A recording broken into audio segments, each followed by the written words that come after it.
કારતક સુદ એકાદશી એટલે કે દેવઉઠી 11 આજે ભગવાન વિષ્ણુ શયનમાંથી જાગૃત થયા। જે દિવસે તુલસીના લગ્ન ભગવાન નારાયણ સાથે થયા ત્યારથી જે કારતક સુદ 11ના દિવસે તુલસી વિવાહ મનોરથ ઉજવાય છે। ત્યારે યાત્રાધામ શામળાજી ખાતે પરંપરાગત તુલસી વિવાહ મનોરથની ઉજવણી થઈ। તેમાં ભગવાન વિષ્ણુના સ્વરૂપને સુંદર સંગાડેલી બગીમાં બિરાજમાન કરી વાજતે ગાજતે વરઘોડો કાઢવામાં આવ્યો હતો। આજે गुजरात राजस्थान सरहद पर विराजमान भगवान विष्णुना स्वरूप शामळाजी भगवान एमनो तुलसी विवाहनो उत्सव वर्षोथी अहींना लोको मनाई रह्या छे। खास करीने जो ट्रस्टी मंडल अहींना मंत्री अने एमनी आखी टीम जे दिव्यता भव्यताथी आ कार्यक्रम मनाई रह्युं छे एना माटे खूब खूब अभिनंदन। आजनी एकादशी तिथि जे 24 एकादशी तिथि छे एमांथी एक महत्वपूर्ण तिथि छे अने જ્યારે હું પણ અનિલભાઈના આગ્રહથી અહીં આવવાનું થયું। આગ્રહ તો ના કહેવાય, ઠાકોરજીના દર્શન એમના કારણે આજે લાભ મળ્યું। એમના માટે તમામ ટ્રસ્ટીઓને અહીંયા તમામ લોકોને ખૂબ ખૂબ આભાર। ભગવાનના ચરણોમાં અમારું ગુજરાત પ્રગતિના પંથે દિવસે દિવસે વધતું રહે, ખેડૂતો પણ ખૂબ મજબૂત થાય, એના લોકો મજબૂત થાય એવા ભગવાનના ચરણોમાં મારી પ્રાર્થના। આજે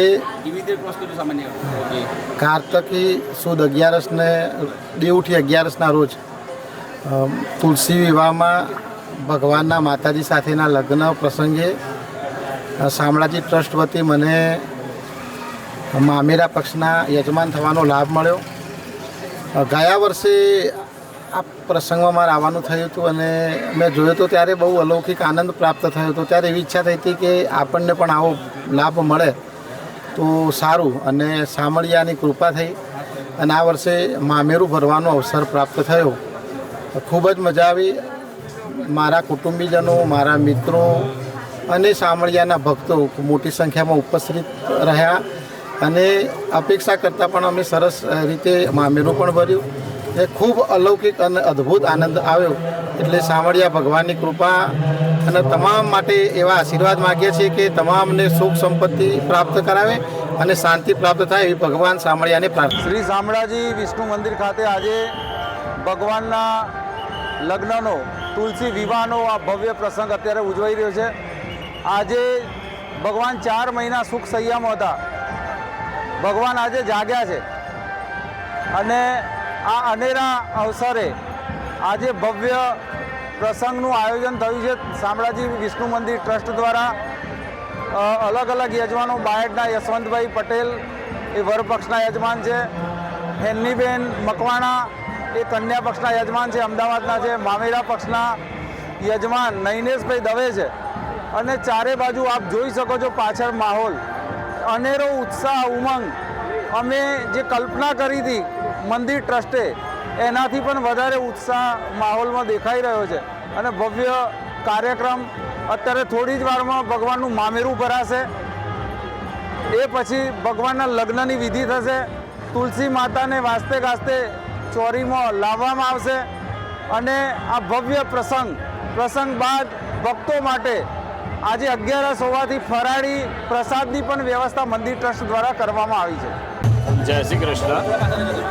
આજે પ્રબોધિની એકાદશી કારતક સુદ 11 એટલે કે ભગવાનનો તુલસી વિવાહ શામળાજી વિષ્ણુ મંદિર ખાતે હાલ હમણાં તુલસી વિવાહનો કાર્યક્રમ ચાલુ થશે।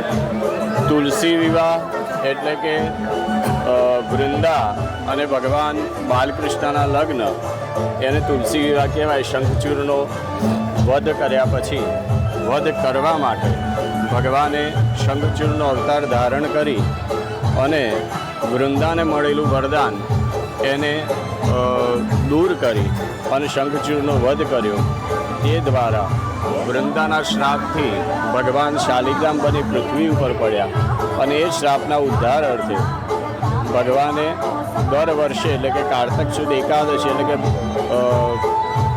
પ્રબોધિની એકાદશીના દિવસે ભગવાન તુલસીજીના લગ્ન ભગવાન નારાયણ જોડે એટલે કે બાલકૃષ્ણ જોડે થાય છે।